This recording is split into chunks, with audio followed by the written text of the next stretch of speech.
Il-programm Affaritana ppreżentat minn John Bandi iddiskuta l-Kostituzzjoni ta' Malta.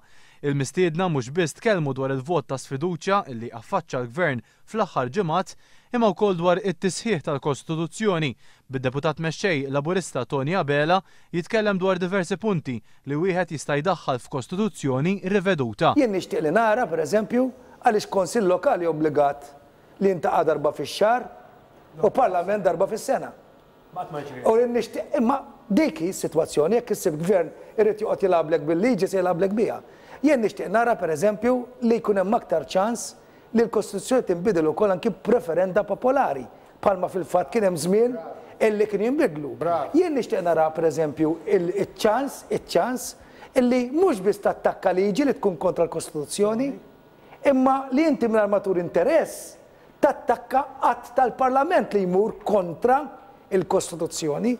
Jien li nixtieq nara pereżempju il-mod kif qegħdin jiġu maħtura iċ-chairpersons ta' awtoritajiet u kummissjonijiet kostituzzjonali li jiddependu biss mill-Prim Ministru.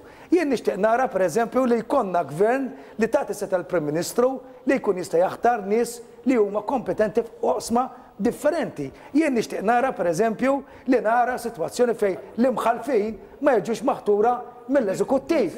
Jien nixtieq nara pereżempju li jkun hemm mezz ta' petizzjoni popolari aktar effettiva lill-Parlament. Spikkat id-dikjarazzjoni ta' deputat parlamentari Franco De Bono meta qal li l-Kostituzzjoni tgħid li l-Parlament għandu jservi għal 5 snin, iżda gvern jista' jinbidel jekk dan jitlef il-maġġoranza. Il-Parlament jiġi elett tal-perjodu massimu ta' 5 snin, però l-Gvern jibqa' l-Prim Ministru, jibqa' fil-Gvern dimet li kollu il-maġġoranza. Għalhekk jgħid Franco De Bono, il-Gvern irid ikollu jew jikseb il-fiduċja tad deputati kollha tiegħu fosthom il-backbenchers tul il-5 snin.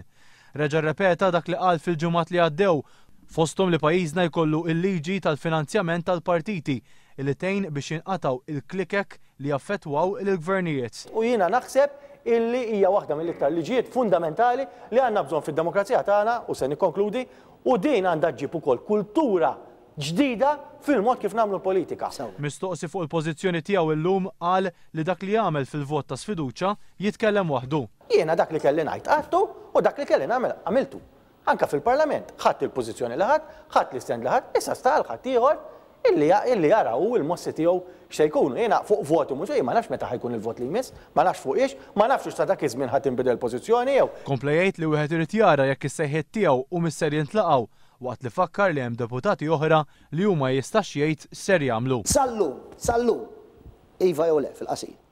Il-Gvern għandu kriżi politika jew m'għandux? Sallu. Jiena l-aħħar ħaġa li ġrat fil-Parlament kienet dak il-vot ta' fiduċja, vot ta' sfiduċja. Ara x'ġara f'dak il-vot ta' sfiduċja u jkollok ir-risposta għad-domanda tiegħek.